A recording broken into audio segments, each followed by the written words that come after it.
एक आदमी छाती पे हाथ मार मार करके यूं कहता था, ये मोदी की गारंटी 400 पार।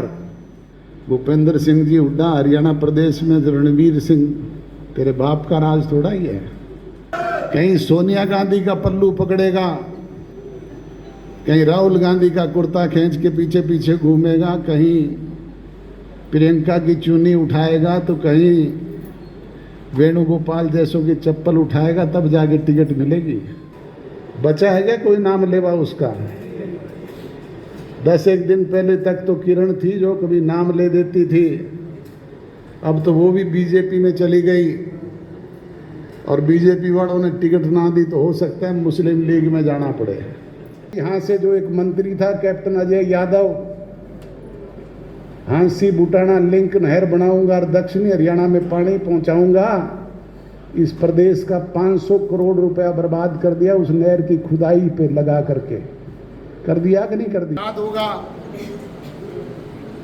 हरियाणा प्रदेश बनने से लेकर के अब तक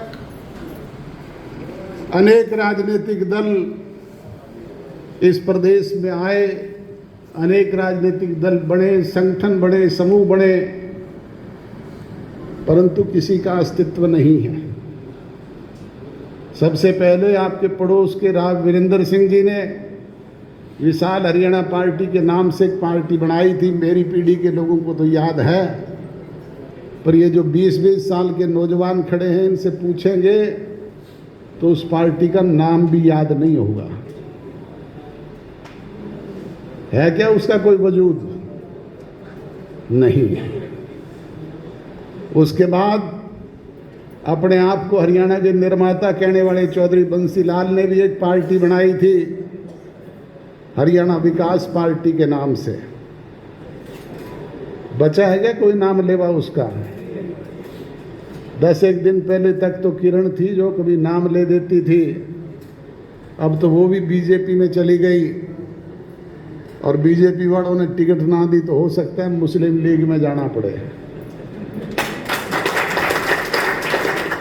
एक और अपने आप को राजनीति का पीएचडी कहता था भजनलाल, उसने भी एक राजनीतिक दल बनाया था।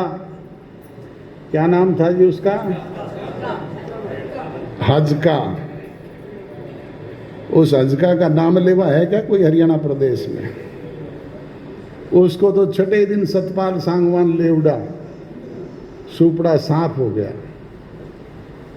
जननायक जनता पार्टी चौधरी देवीलाल की नीतियों पर चलने वाली पार्टी है।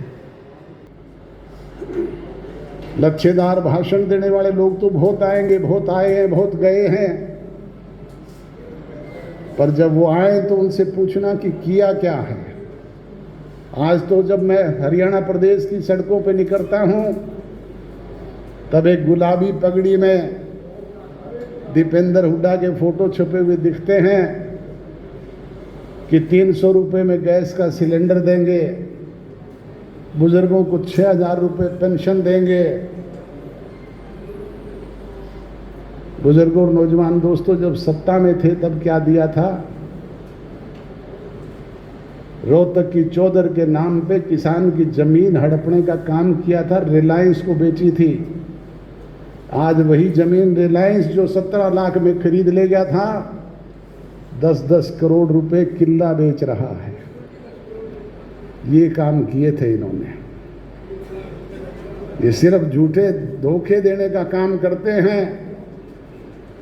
ये आपके यहां से जो एक मंत्री था कैप्टन अजय यादव, हांसी बुटाना लिंक नहर बनाऊंगा और दक्षिणी हरियाणा में पानी पहुंचाऊंगा, इस प्रदेश का 500 करोड़ रुपया बर्बाद कर दिया उस नहर की खुदाई पे लगा करके।